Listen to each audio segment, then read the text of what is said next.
What's going on, Failroaders? I'm Joshua Thomas, and I think this is the best way to start my first live stream since playing FF7 Rebirth. Here we go. With the very beginning. Oh man, it seems like it has been so long since I saw this. Let me take my mouse cursor off of that end stream there. I look back on some of the early game shots, especially when I was like looking at the end credits, and I was just like, holy crap, it seems like it's been so long ago. Guys, let me know if the background is a little too loud for you guys. I'm gonna pause it here. Yeah, I just needed to open with that opener right there. We're gonna cut over to this trailer. This is the... what is this? It's one of the Rebirth trailers. Can't remember which exactly one it is. I want to say it was maybe the one in September. But yeah, so here we are. And I gotta say, I loved every bit of this. Before I start going off on a tangent, there's absolutely a possibility that I could be talking about spoilers in this live stream.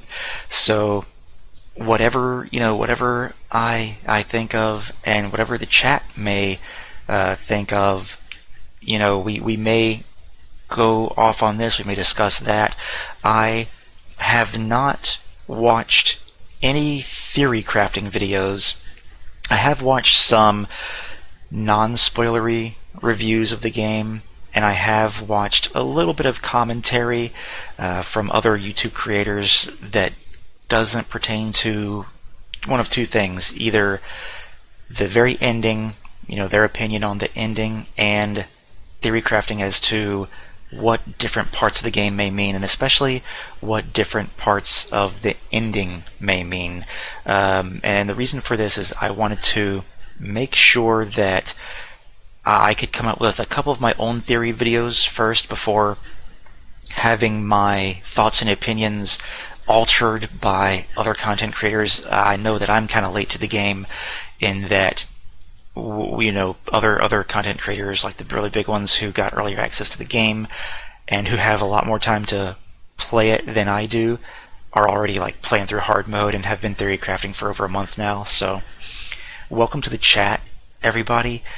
And I hope that you guys will, feel free to give me a comment. Let me know your thoughts on the game.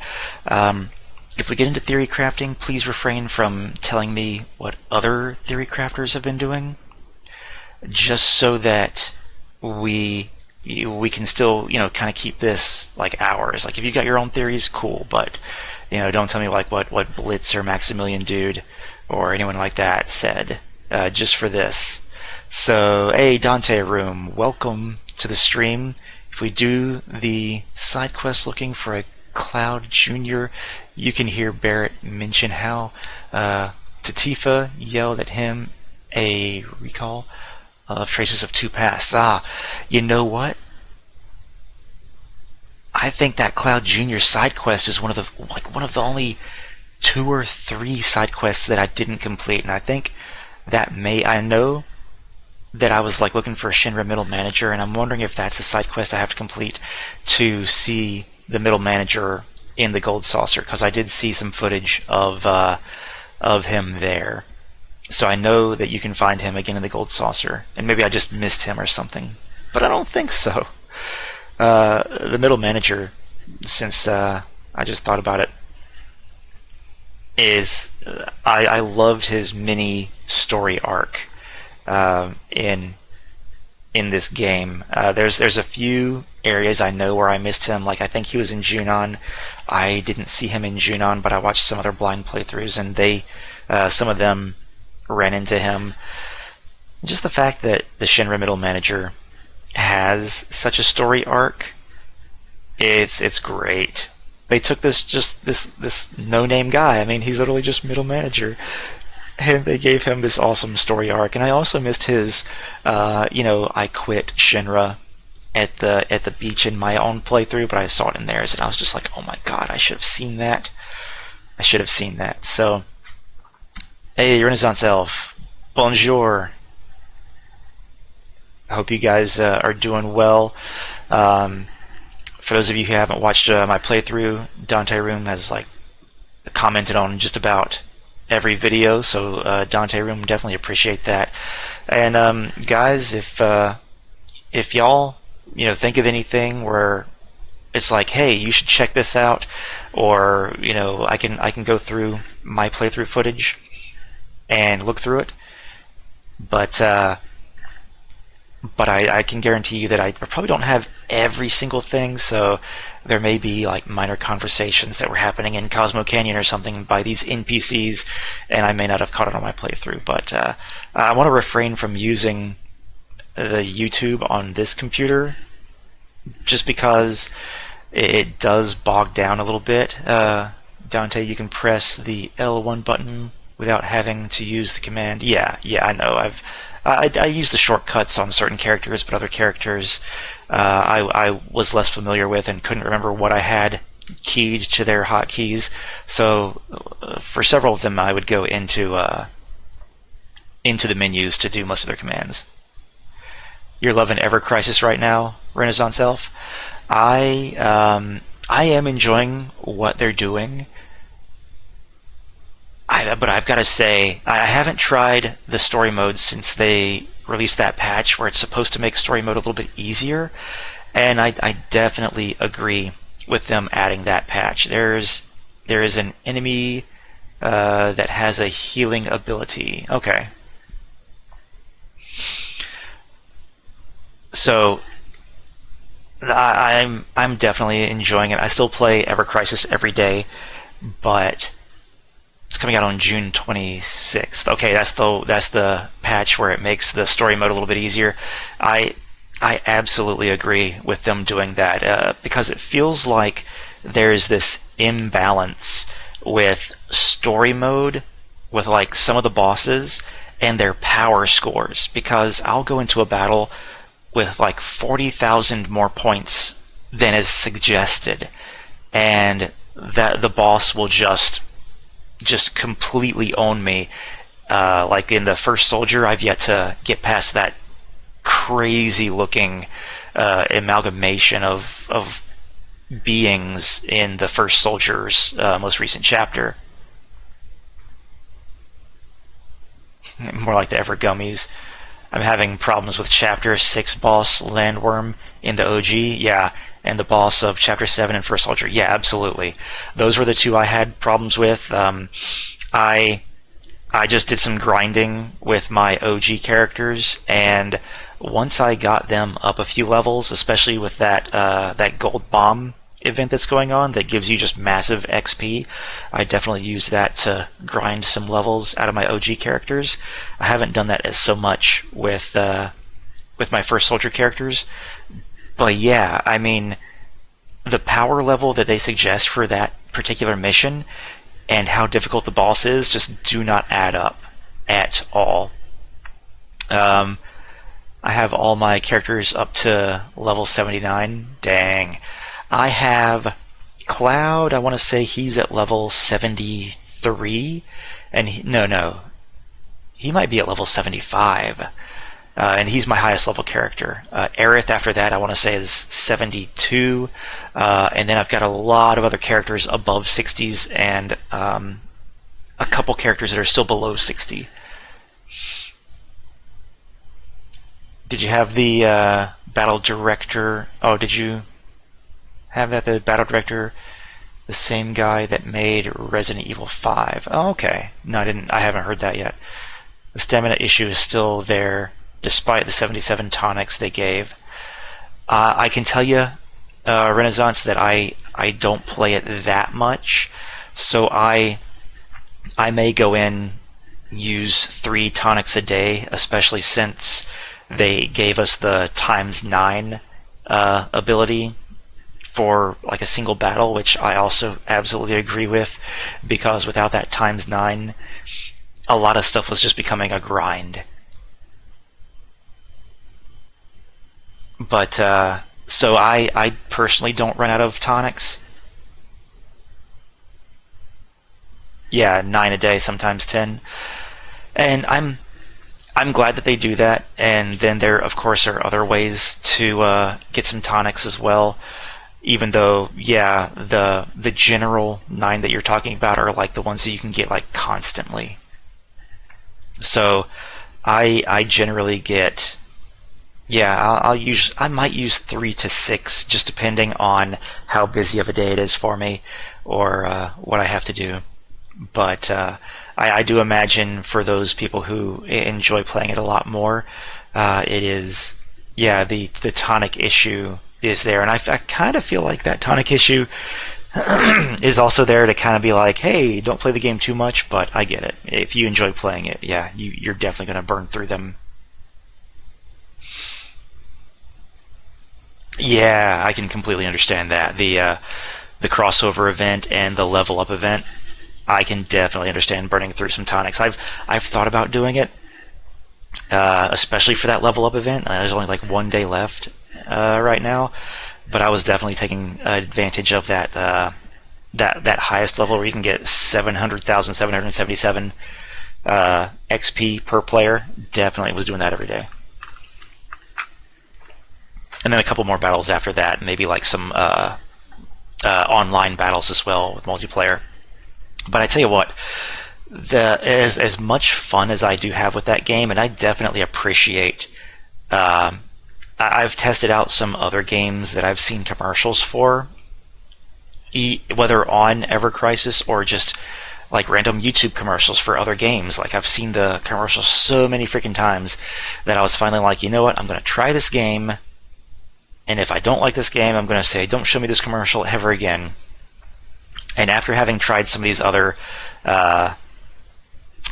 live games, I gotta say that so far, Ever Crisis, I think, is the one that treats its players the best, in that you can pretty much do just about everything. Actually, you really can do everything in the game without spending a dime on it, and I cannot say that for other live play games. They always are just constantly, and then Ever Crisis, they of course push their shop a little bit. Like whenever you trigger certain things, they're like, hey, we're adding this to the shop for a limited time. So of course they want you to spend money on it. But some of these other games, not only do they push their shops, but they have literally 10 times as many shops, 10 times as many things to spend your hard-earned money on, and I'm talking about like real life money, and you literally cannot do certain things without spending money in those games. But with Ever Crisis, it really is an option. For Ever Crisis, it's more like you can play this game, and if you spend money, you just level up faster and you just gain faster. But I really do appreciate that about Ever Crisis. When you say the free Kate Sith outfit, are you talking about the one in the event? Because I did just get that one in the event. Yeah, tons of free draws too. Totally agree with that. Yeah, I agree with you on that, Renaissance, as well. I do spend money in the app, and I try to limit myself, and I may have said this like months and months ago. I try to limit myself to about like $2 to $3 per chapter that they release. So that's about $2 to $3 a month. Although this month I did go ahead and buy the premium hunt, just because it was I do want to show the devs that I do enjoy what they're doing. So I do pass money to them as well, because I appreciate the game that they've created.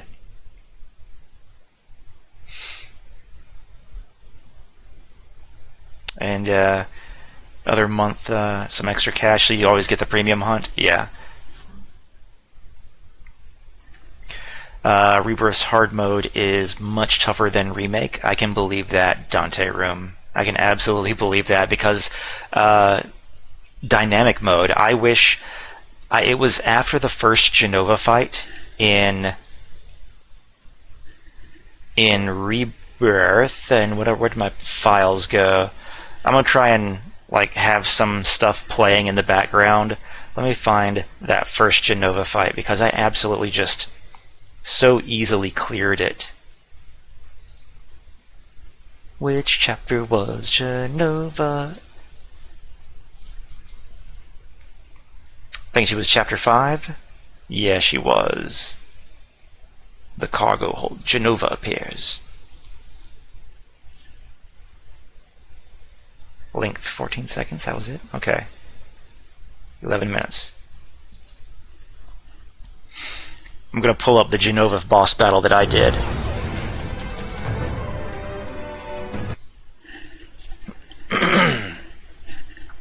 Yeah, this is the very beginning of the Jenova. Okay, here we go. Switch over to it. I'm gonna lower the volume just so I can hear myself think.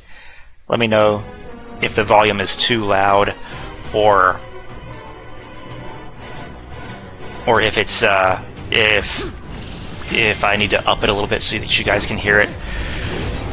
But yeah, it was this fight right here, and I had it on normal mode, and I just absolutely pwned Jenova. I was just like, this didn't, like, even though, yeah, Cloud, like, is unconscious here. Oh, and I love the music, too. Let me know if you guys can't hear the music.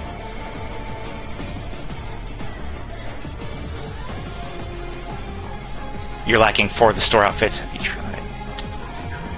tried? Dante Room, I have not tried Devil May Cry 5.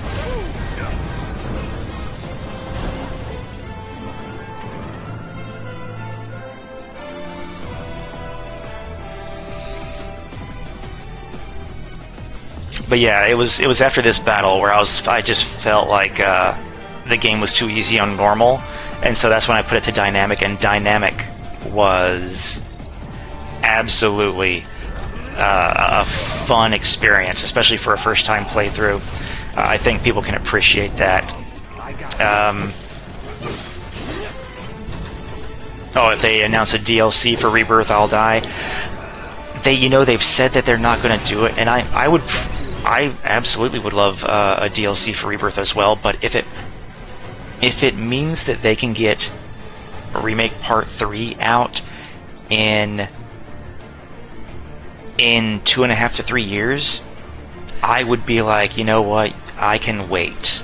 I can wait for DLC. Like, if they wanted to come out with DLC after Part 3, maybe for the third game, yeah. If it meant that we got Part 3 sooner by them not having DLC, I could wait. But I would love for them to have some DLC, and I could imagine them doing it after Part 3. But they canceled a ton of games. But if they get another team to do them, that would work. Yeah, it's definitely a shame that they had to cancel a ton of games. And even though this is something that I just didn't have time to make a video on, them talking about having to close several of their projects and losing hundreds of millions of dollars.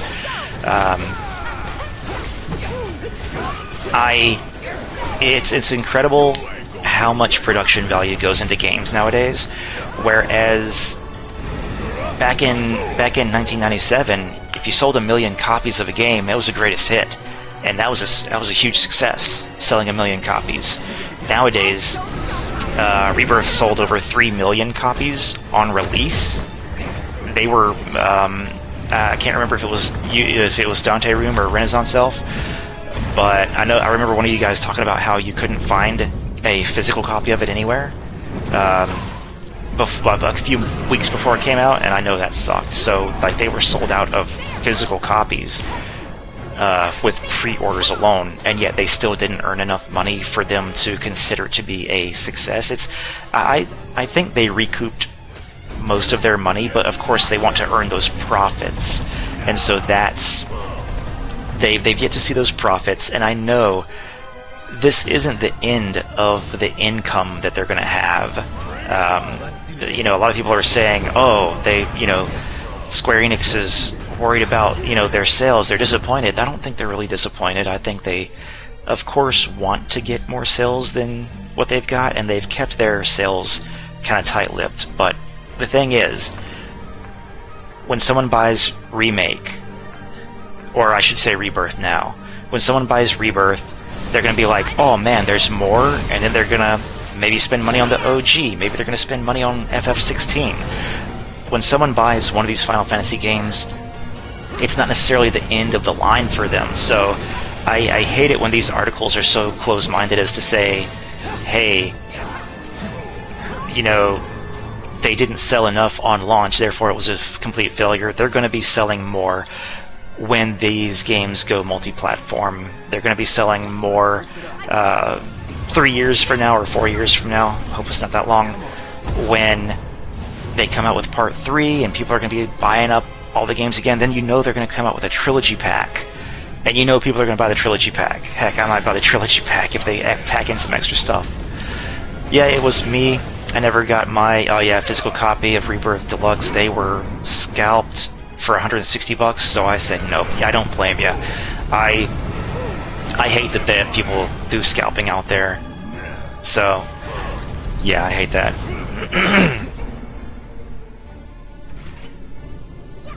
And Tifa still wants to ask Cloud where he was during those past 5 years, even not realizing that she triggered his trauma. I don't know that she triggered all of his trauma, but she certainly helped him out, and you know, sometimes she's definitely part of that triggering. But yeah, man. So Renaissance, did you end up getting a digital copy? And have you gotten a physical copy since then?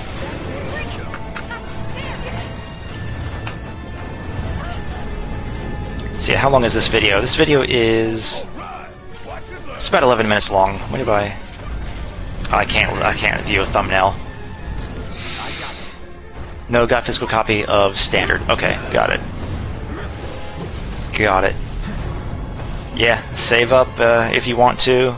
Do you think... you know, they're gonna come out with a trilogy pack, I guarantee it, because I do think that they'll be able to put all three of them in the PS5 generation, and even if the PS6 is coming out soon, I guarantee that they'll still have it for the PS5, because most of its development is going to be during the PS5 era. I'm the same way. I prefer physical copies, and that could just be, you know, because we grew up getting physical copies of games, and so when you buy a game, when you spend $60 or $70 on a game, you want to be able to hold it in your hands, you know? So, but yeah, I'm so glad that they added the dynamic mode, because normal in this game can definitely feel a little easy, and I think part of the reason that it can feel so easy is because this world is so huge compared to Remake, where it's like you went to a section and there was 6 side quests and that was about all there was to do. Here it's like there's 4 to 6 side quests in Rebirth, and then there's world intel, which is even it's so huge. And I particularly loved this tug and pull. I mentioned this on my early review of the game of Rebirth.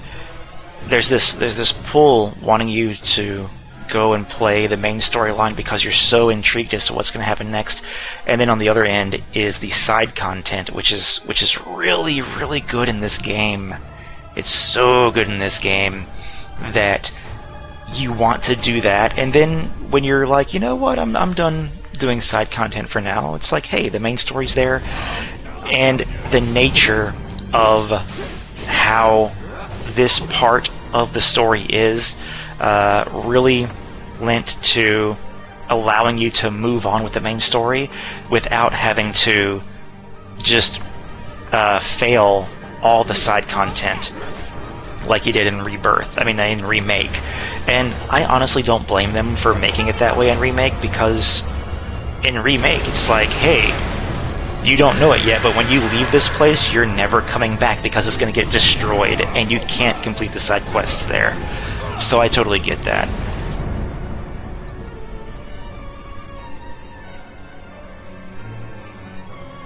Yeah, everything, it's now a saga. The compilation and everything in it now matters.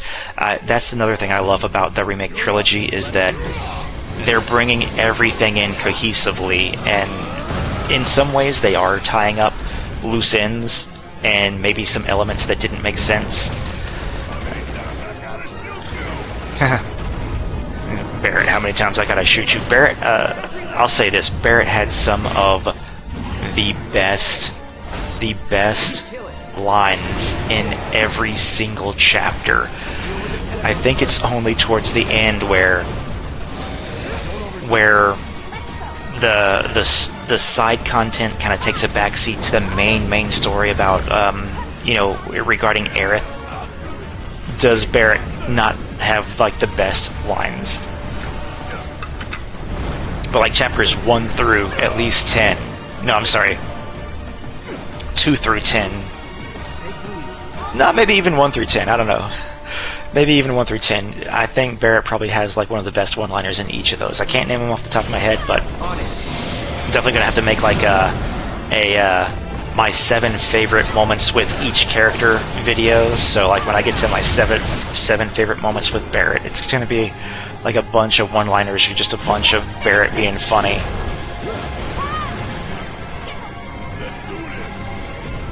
Renaissance says, I did all side content. I left no stone unturned in Rebirth.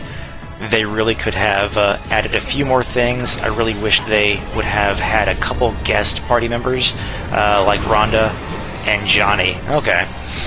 I'm okay with them having not done that, and I understand why they did, because like this game ended up being so freaking huge as it is. The one character that I almost thought that they might have had come with us would have been Cisne, just because of her background. And put it back on the beginning here, because it's music in the beginning. If anybody ever watched the sci-fi TV show Farscape, that's what the beginning of this music reminds me of. But yeah, I did, I would say, 85 to 90% of the side content, which, side quests and world intel all put together. I don't regret a bit of it. I have a feeling that they will get a lot more playable characters in Part 3, and think Cisne will be playable. Okay. I will say that I was surprised that they made Sephiroth playable. I was one of those... excuse me, guys. I was one of those ones who was advocating that they would not do it for reasons, and I was wrong about that one. They made Sephiroth playable in Chapter 1. And then in New Game Plus, I heard you could do VR battles with him. So I haven't done that yet, but I will. I'll play all the date scenes as well. I'll eventually level up. I heard you need to be around 70 for the Gilgamesh Island battles to get easier or be viable. So I'll eventually do that. I'll try to remember to record myself doing that once I actually get to it.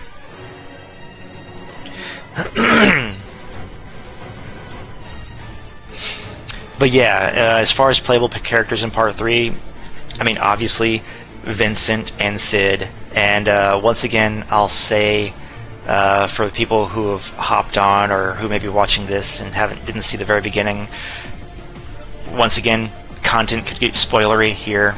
So if we're talking about Part 3, we might have to, we're going to talk spoilers about anything Final Fantasy VII. But in Japanese, Tifa told Cloud that she wants to protect him. Okay. At what part, Dante? Dante room?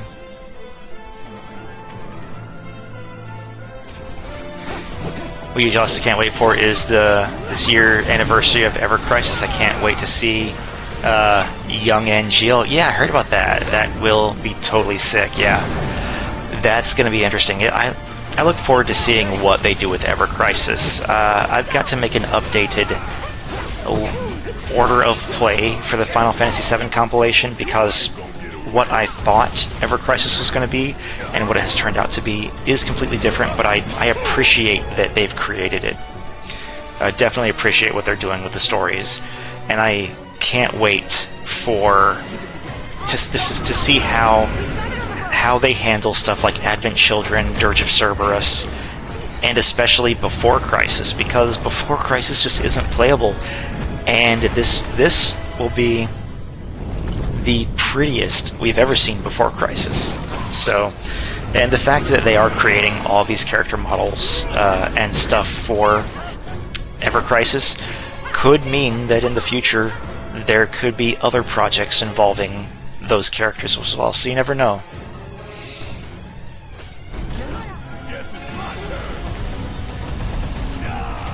And Gongaga? Okay. Pretty sure we'll see young Genesis. Yeah.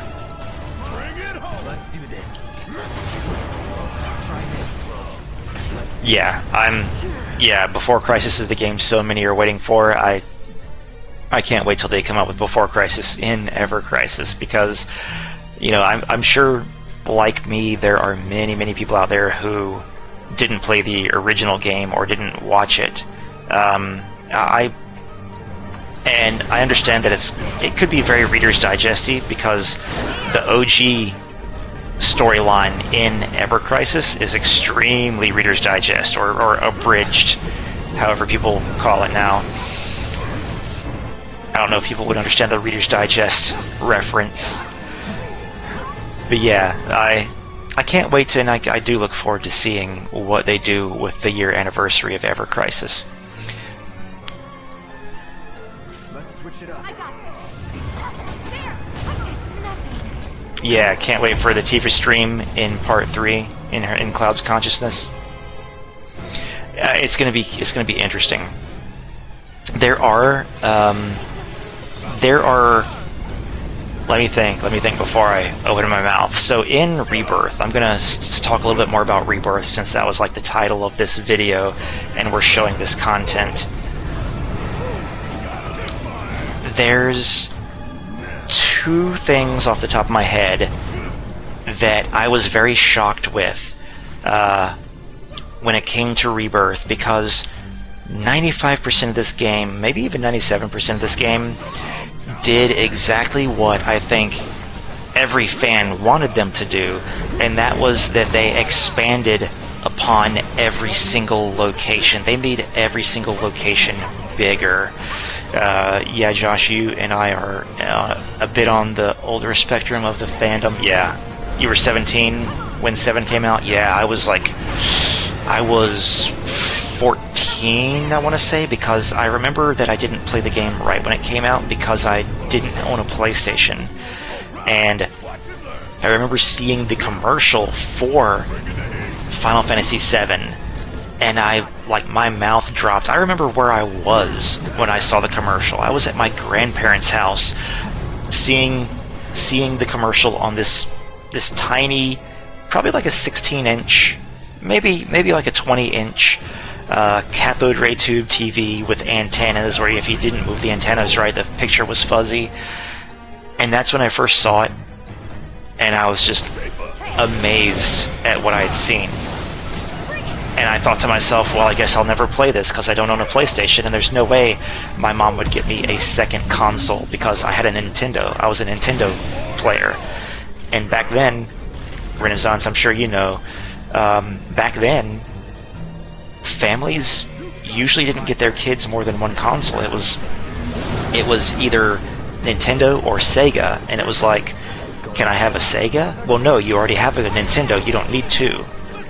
And so when I got the PlayStation, that was the first time I was ever multi-platform, and you know I played FF7.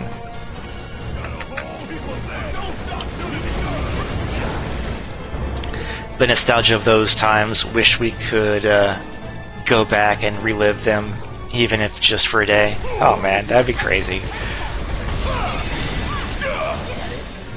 Making $4.35 an hour, and I saved and bought a PlayStation. Oh man, yeah.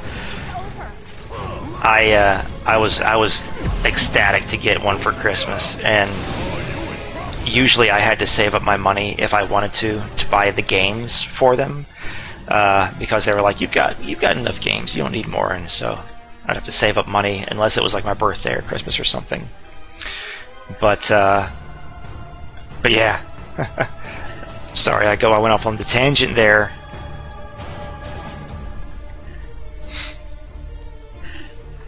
But yeah, everything. I remember what I was talking about now. The grandeur of Rebirth, I think, is what anybody would have wanted. For, you know, whether they loved or hated the way the story was going, you definitely can't complain about what they did with each of the cities and regions, just adding so much more. But, and I think a lot of other OG fans will also share this, Shinra Manor, they did us dirty on Shinra Manor, and I'll go into more detail on that. And then the very ending, and that's something that I'm going to make a video on separately, like just analyzing the ending and kind of going through why it didn't quite hit the way it should have hit. It's all good. This is your channel. You be you. Yeah, thanks, man. The spiral case in the elevator. Yep. Man, let's while we're talking about Shinra Manor, let me get this changed up for y'all. Hold on a second. Let me get this changed up. Let's just look at some footage of the Shinra Manor. And we'll be able to see why. Let's go to chapter 1. Oh no, wait, I gotta go to my demo playthrough, I think. That's where I've still got the recordings of it.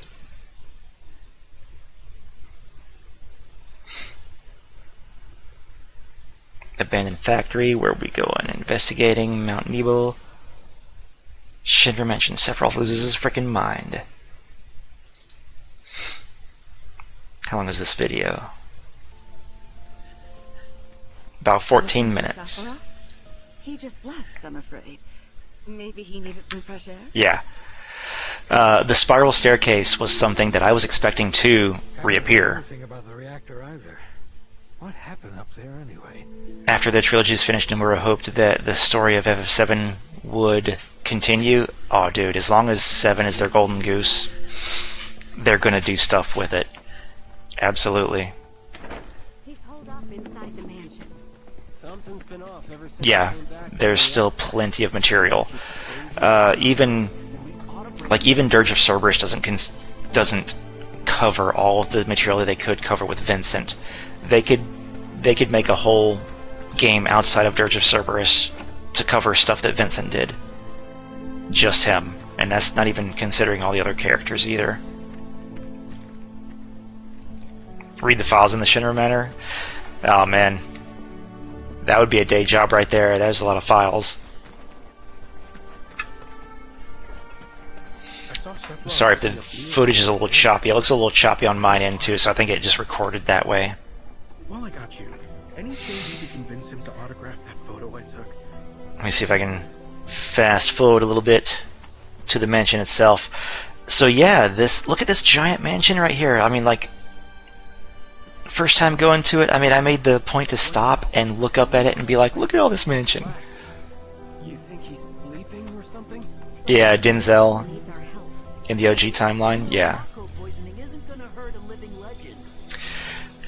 But yeah, so I thought, let me skip ahead here a little bit more, because I ran around the outside of this, just taking it all in for a minute. But yeah, we got 2 rooms. 2 rooms in the mansion itself, and I thought to myself, look at the upstairs, like they had the staircase blocked off, and so I theorized that the elevator was going to be concealed when we came back in the present day with our, party, and that we were going to have to go upstairs, and that we were going to find the secret passageway that led down to the spiral staircase, Took a look around the place, but Sephiroth was nowhere to be seen. Nowhere to be seen. And so it is kind of contrived that they said, oh man, I didn't know that the Shinra Manor had a basement, and the elevator is obviously right there. They really wish they'd expanded the mansion a little more. Oh, 10 years after Dirt. Okay, yeah. Yeah, and instead of expanding the mansion itself, and the mansion itself had such this eerie aura around it. Like, look at the decorations.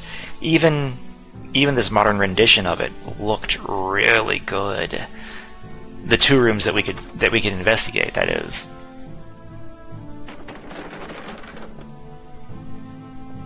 Yeah, I don't know. I don't know how Cloud managed to visit his mom without being seen by Tifa. You know, surely other people would have noticed, but I don't know. It's just one of those things where it's just like Dante room. You're not supposed to think about that.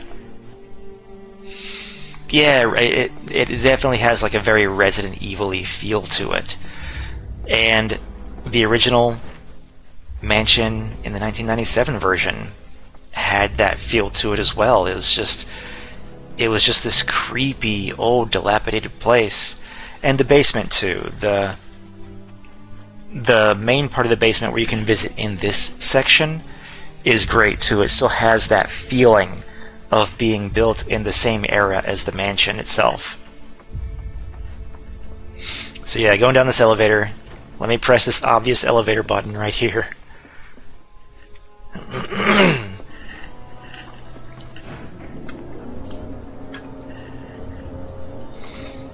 And then you go back here and they turn this like this part of the basement I'm fine with because it still has that sort of old look to it. They end up working for Square? Okay.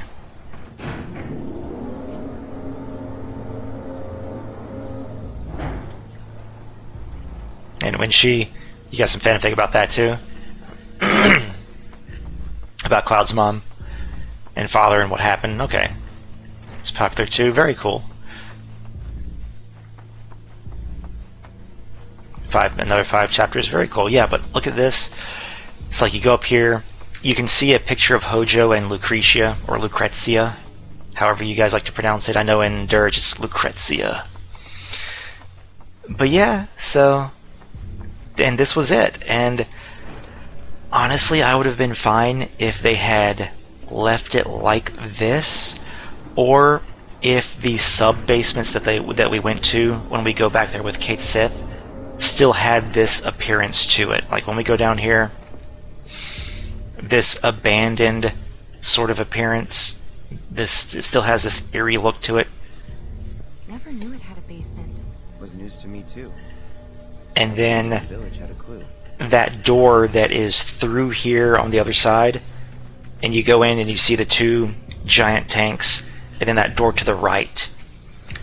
It's that door that's to the right where I thought, when we come back here, that's where the spiral staircase is going to lead down to, and that's how we're going to get into the basement, and like the elevator is going to be covered up, and so we're not going to know about the elevator. But that's not what happened. I was wrong about that.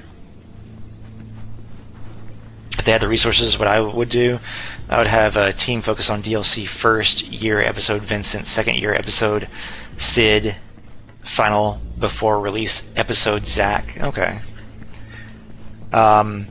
Yeah, they could absolutely have a DLC just involving Vincent alone, and I do look forward to seeing his combat in Part 3. Yeah, this door is locked.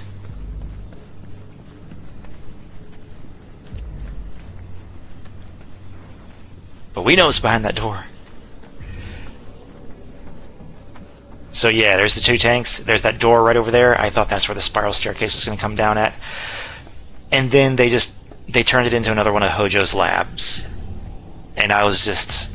It took away the eeriness of this place. But that was my one disappointment right there. And then maybe a little bit later in this stream, 2,000-year-old rock. actually Life form in stasis. well, let's talk about something Professor let's talk about something like we liked. The spiral case missing was pretty disappointing. Yeah, totally agree. Because they did it in the OG, they did it in Crisis Core. They could have done it in this one too. Secret passageway behind the wall, and that kind of thing. They did do a good job, an absolutely fantastic job on this segment of the flashback, though. I absolutely loved the flashback, even though it wasn't exactly how it was in the OG or exactly how it was in the Crisis Core version. This is probably my favorite rendition of it. The mystery that it sets up and all that kind of stuff.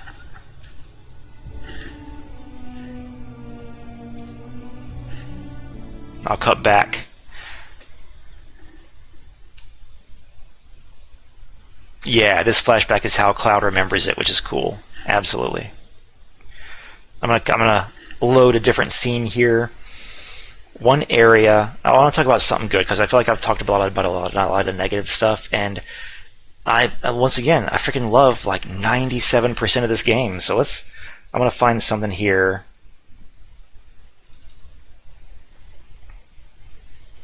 Where are we? Cosmo Canyon. A lot of these files, I have literally hundreds of video files, and I haven't named them all, so some of this is going to be harder for me to find. Is this the Cave of the Gi? Where are we?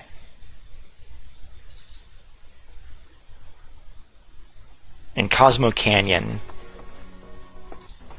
Absolutely love what they did with it.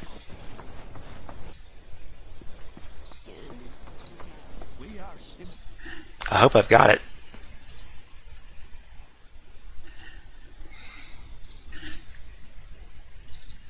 I think this is it right here. A seminar is in progress. Oh, it's a seminar.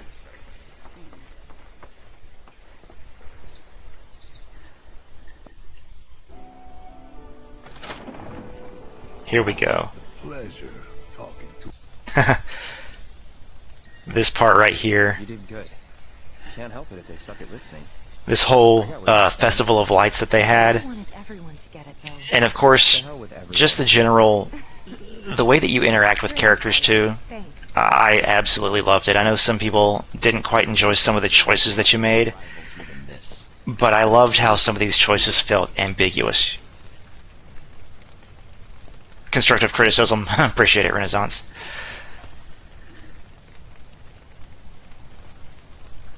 They could have made Broaden out to be Verdot. That was a missed opportunity. Okay.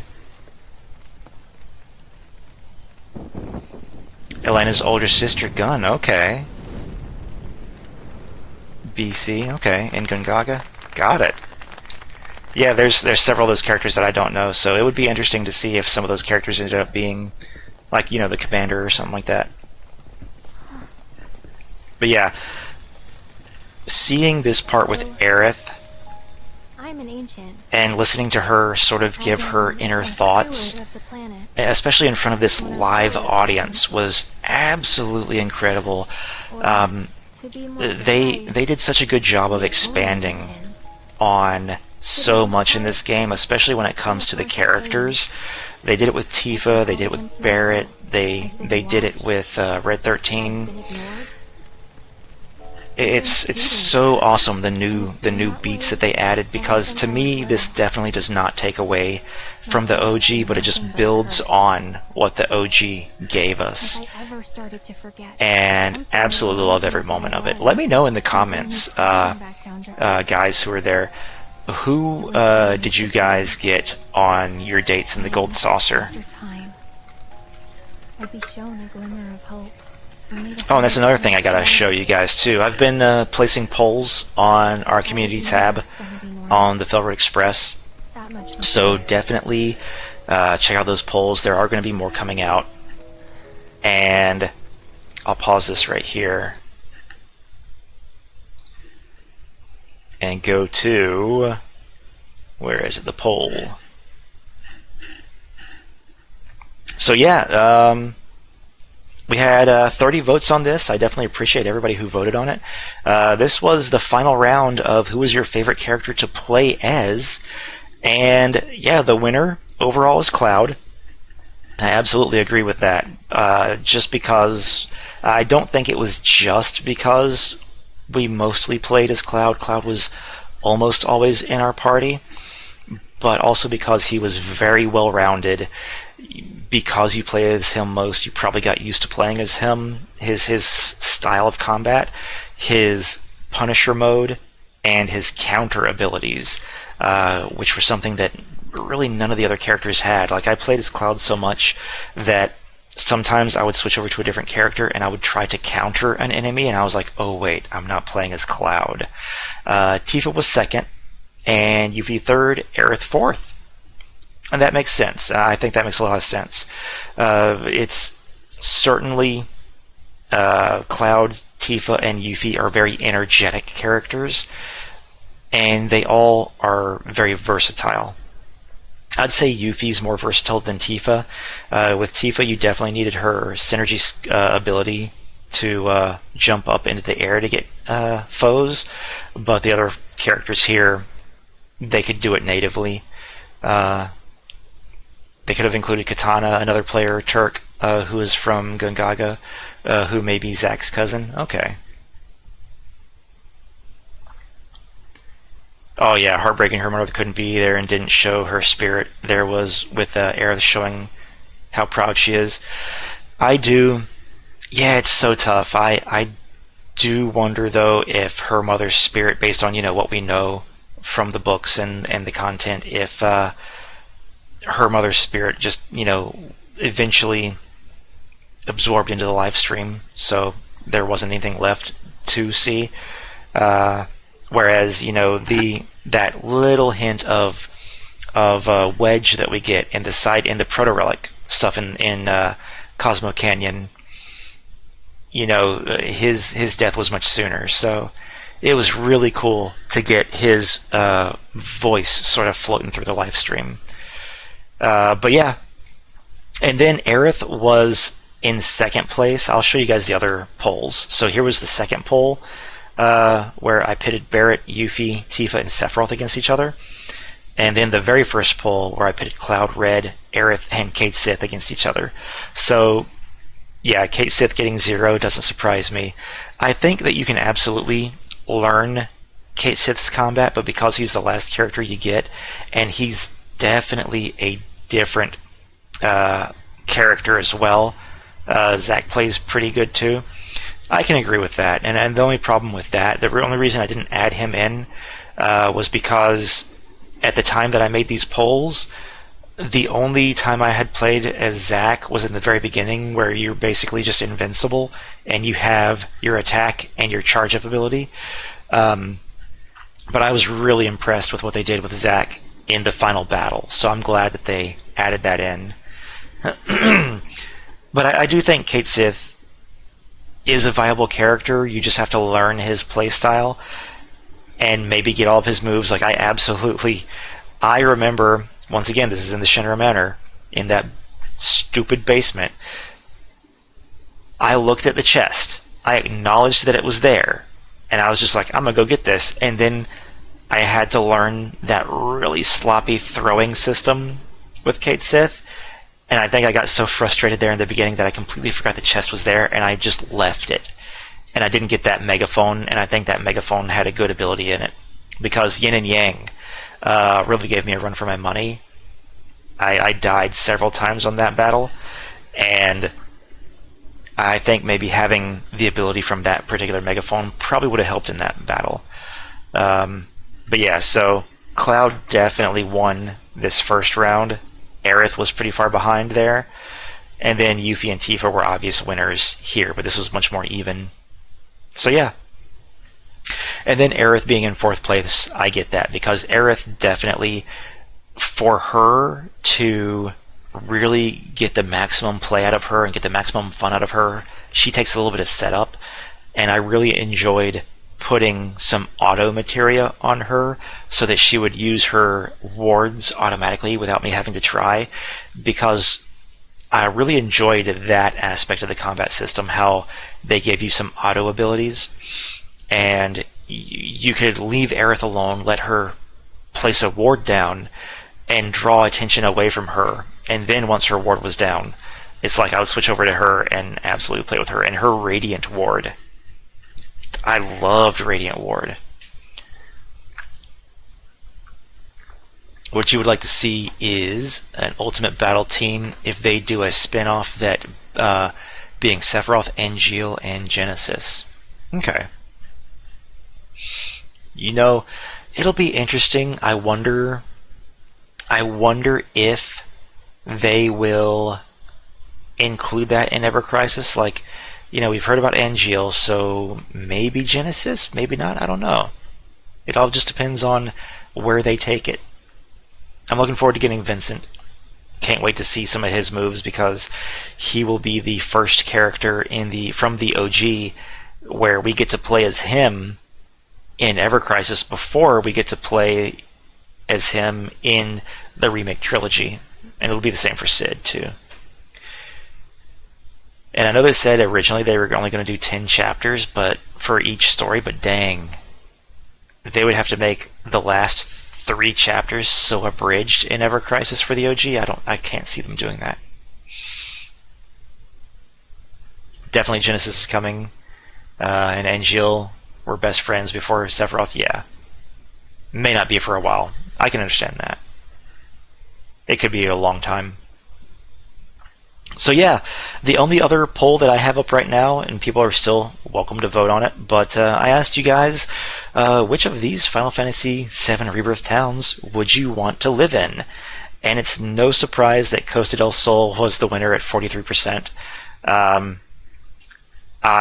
I'm not surprised at all. Gungaga and Calm, I was wondering what was going to be second place, because Calm was a really cool looking town, a little too close to Midgar for my taste, and then Gungaga was such a beautiful scenic area too. I'm kind of not surprised that Final Fantasy VII fans didn't want to live in Junon, probably because of the Shinra control, a little too much Shinra control there, and then Cosmo Canyon being in 4th place. That kind of makes sense.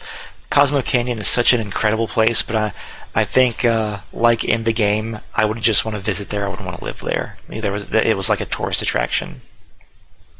You chose Gungaga. Hey Josh, great video. I always enjoy your streams. I have a job I have to get to.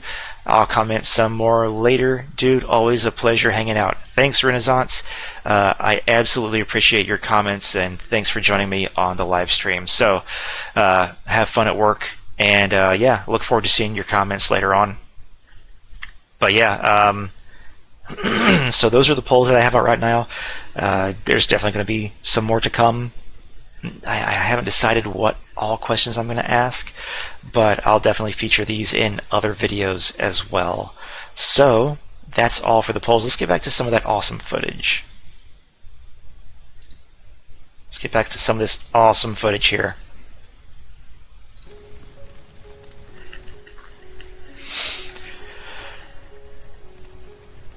But yeah, that's another thing, Costa del Sol. Costa del Sol absolutely impressed me. In fact, let me look for some Costa del Sol footage while you guys are watching this. Oh yeah, encourage her. If anyone told her to stop, what the heck were they doing? Absolutely encourage her. I watched one blind playthrough where someone chose Smile at her, and of course Cloud did his awkward, like, So my blood's been a curse.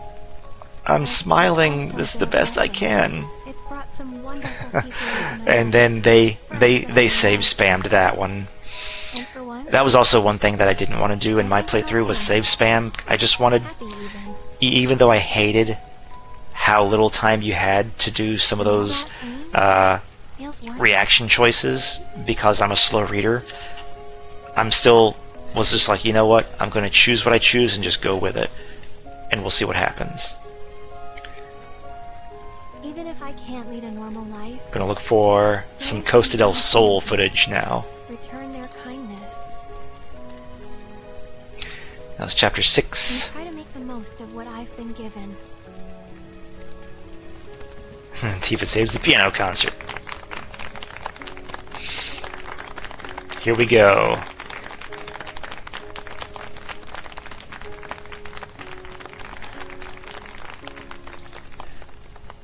Everybody's clapping for Aerith. Now we're going to change. Over to Costa del Sol, because I've got to talk about that. Costa del Sol was quite possibly the location that surprised me the most with how much they expanded upon it, but also how much extra they gave you to do in terms of the main storyline. It wasn't that much extra. Most of Costa del Sol were the mini games that they added and the side content that you could do, most of which was just like skippable. It's like this was also one of the few areas where it was really kind of mandatory for you to at least play a couple of mini games so that you could get Cloud's outfit and so that you could get an outfit for Tifa and for Aerith. Did I not change, or did I not have... I don't know. Maybe I pressed the wrong button. Either way. Oh yeah, I had to buy one for her. Want to exchange companion cards for beachwear? This is the place. In fact, Costa del Sol was so much fun that it almost, for me, almost overshadowed the Gold Saucer. It was that enjoyable.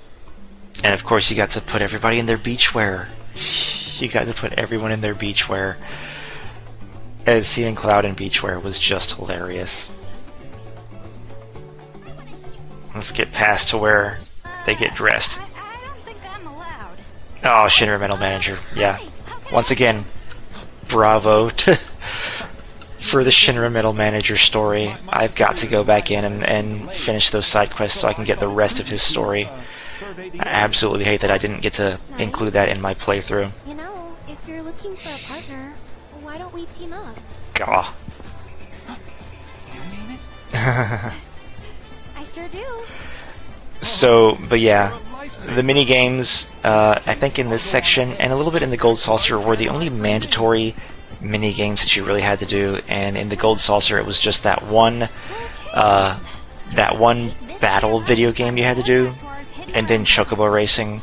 And of course here it was the photos, Red 13's little, what is it, Run Wild, the pirate shooting game, and then just taking some photos. And then other than that, every other minigame was skippable. Even on the cruise ship, the minigames are skippable. So yeah. But once again, I just loved this place so much. They did such a good job with it. Let's skip on ahead. Skip on ahead. Yeah, this brings back memories. This too. This was chapter 6. This feels like it's so long ago in my playthrough. But anyway, we'll close this out. I'll close this out with. We're going to talk about combat. So let me get some combat footage up here.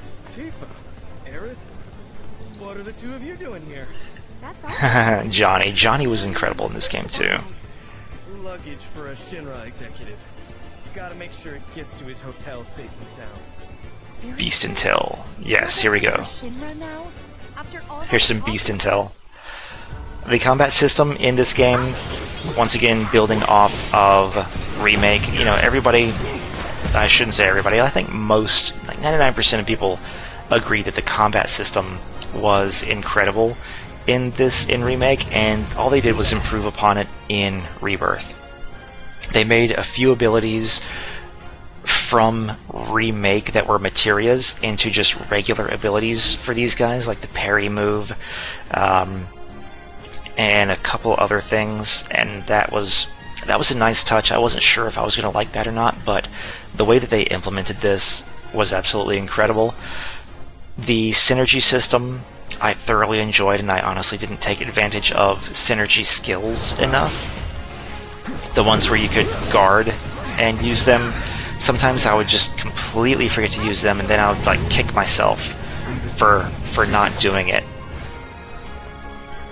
think Red was one of the ones where I really enjoyed the fact that, you know, he had this sort of guard system, but he wasn't boring to play as. He was a little tough to use because, you know, you had to get into his vengeance mode to use a lot of his stuff. And then, of course, I would misuse Sentinel Stance a lot, especially when I had it on the hotkey. I would accidentally use Sentinel Stance instead of like one of his attack abilities. But I love that they incorporated this also into the affinity system, like how you build your relationships with characters.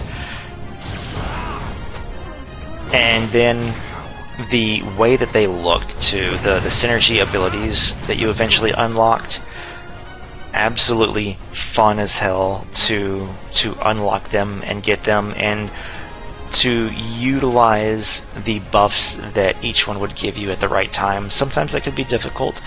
Other times it was just like, yeah, I'm setting up, you know, towards the end game, the level 3 limit breaks, and a lot of it made sense as to why they gave Aerith her, like, one of the first synergy abilities you get is with Aerith, and it raises your limit level.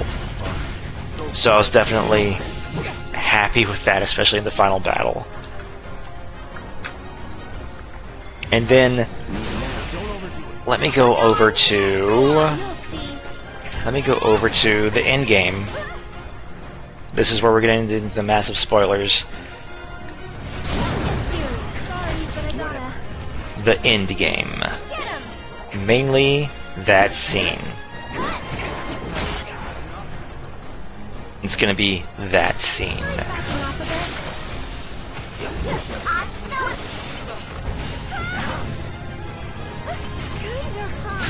Yeah, here we go. This is the part that that hurts my soul. This is the part where I was just like, man, I want to go back.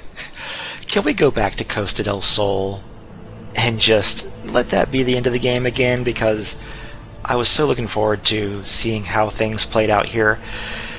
I wasn't disappointed in the overall ending of the game and how it played out, but I was disappointed in that I thought I was going to be just like tears were going to be strolling down my face. And this is one of those things where I am going to have to create a separate video, so I'm not going to go into a ton of detail on this, but the way in which they handled the death scene in particular really felt like here it was getting so good. The music in this game too. And I know a lot of people say that Final Fantasy XVI has better music than Rebirth, and I'm probably working off of nostalgia here a little bit, but nah, not for me. For me, Rebirth had the best music, hands down. Rebirth had the best music, hands down. A wider variety of music. It felt like the music really slapped for me more so in moments like this than in Final Fantasy XVI. I still thoroughly enjoyed 16's music. There were several spots where it surprised me. You know, I can still hum the Hideaway music, like Sid's theme, like to this day. But once again, it's not only the music, but I also need to make a video on this, the camera angles. Oh gosh, her opening her eyes. I was elated when Cloud was able to get the sword away. But then what happened was we started getting these strange flashes, like she's alive, she's dead, she's alive, she's dead. Cloud succeeded, Cloud failed, Cloud succeeded, Cloud failed. And that is where I think the mishandling of this scene happens, particularly in Rebirth, where it hits better in the OG, because in the OG you have time to grieve. You have time to grieve, and this is, there's always the Genova battle in the middle. But in Rebirth also, it's not just the Genova battle. Like, the Genova battle starts off with her music, there. It's like, and you don't see the sword sticking through her. It's implied, of course, but I feel like it's the blocking also of where Sephiroth is, where he ends up. Like, you don't see Sephiroth in relationship to Aerith now, so it's like there's just too much that's missing from this scene. Like, look, Sephiroth's nowhere to be seen. Like, he should have been right there. And it seems less personal, too. Because in the OG, it's like Sephiroth is just like looking at Cloud as he slowly pulls the sword out of Aerith. And in here, like, the music's beautiful. Aerith! Cloud coming and cradling Aerith. And, just the sadness that we see on him it's absolutely beautiful. But then they do the wibbly-wobbly, timey-wimey thing. And then another thing. Right here. He's clearly talking. Don't wait. He's clearly, not in this one, but in that one, you see him talking. But we don't get to hear what he says. And I imagine it is those lines, the like Aerith will never smile, never get angry, never cry again. What is this pain? My eyes are stinging, my mouth is dry. Cody Christian would have nailed those lines so hard. And then, of course, this here, which is another sort of reversal, with Aerith kind of being, once again, awake. So it causes this confusion in your emotions. It causes this confusion of, wait, should I be sad, or did they change it? Should I be angry? Should I be happy? And then we get into the boss battles. I'm gonna pause it real quick. Like, looky here. And here's another thing that confuses me too. It's like we see the blood appearing and disappearing, but it doesn't matter because in both instances she's still dying in his arms, so what does it matter if the blood is there or not? So once again, I plan on doing some theory crafting here in some other videos, so I absolutely, if you guys are watching this after the live stream, I would love to hear your thoughts on it, but please don't tell me what other content creators and theory crafters have said about this, because I do want to get my thoughts out on these, especially the ending here, and get some of my own theory crafting out there before I watch everyone else's, because I am absolutely going to watch everyone else's. And then we get, let's see, oh yeah, I'd have to go to a different video, but there's so much that happens. The final cutscenes, I think. And then, literally an hour later,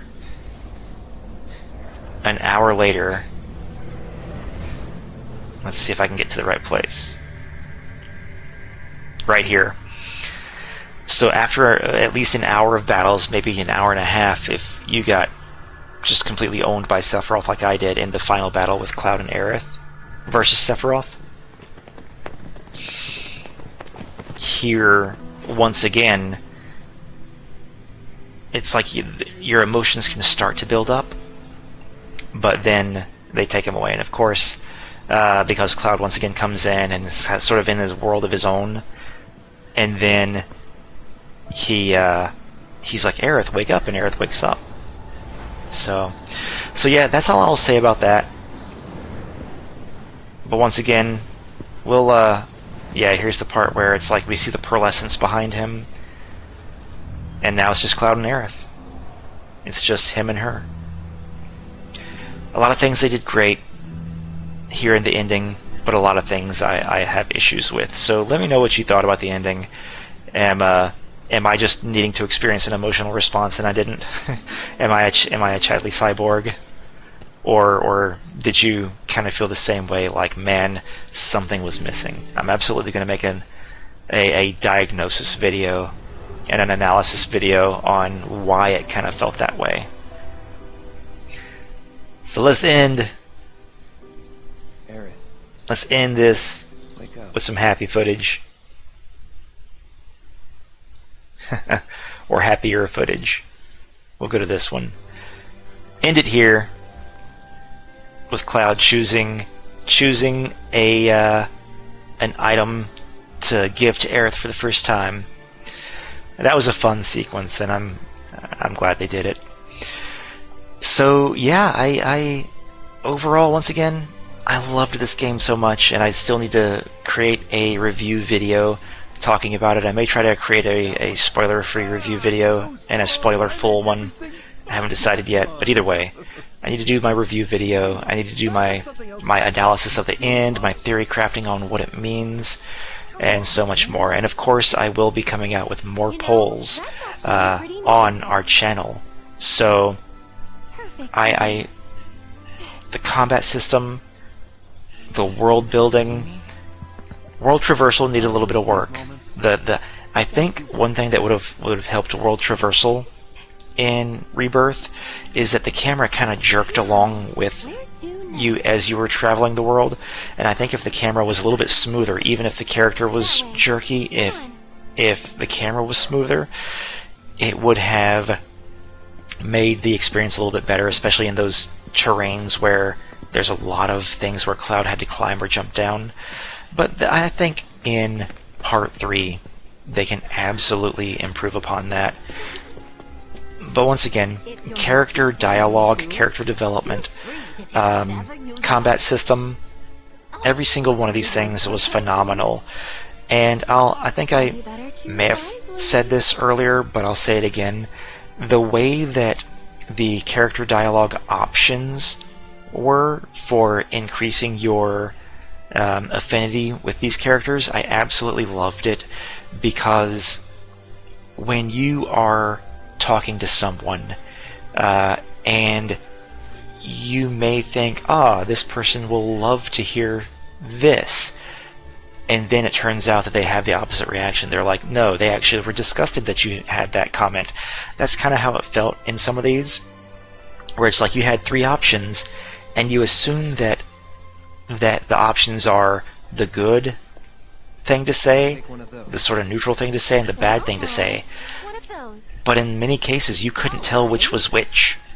It was hard to tell which was which, and that really goes to show the thought that they put into this, in that sometimes you can be talking to people and you don't know what they want to hear from you.